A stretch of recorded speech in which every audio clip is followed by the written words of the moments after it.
हे सरकार बदलल्याशिवाय मी स्वस्त बदलणार नाही. मी अजून म्हातारा झालो नाही, सरकार बदलल्याशिवाय स्वस्थ बसणार नाही. शरद पवारांचा महायुतीला इशारा.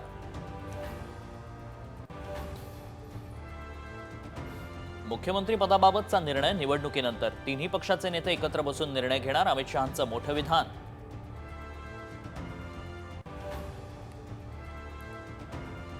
लाडकी बहीण योजनेत 2100 रुपये देणार, 25 लाख रोजगाराच्या संधी, शेतकऱ्यांची संपूर्ण कर्जमाफी.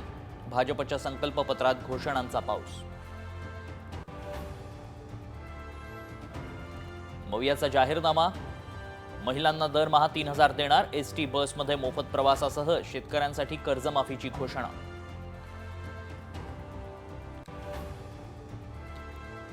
सावरकर. बाळासाहेब ठाकरेंबाबत काँग्रेसचा कोणताही नेता 2 चांगले शब्द बोलेल का?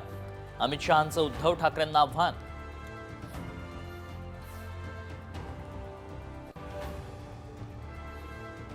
आमदार सुनील टिंगरेंची शरद पवारांसह काँग्रेस शिवसेनेला नोटीस. बदनामीकारक वक्तव्य केल्यास फौजदारी कारवाईचा इशारा.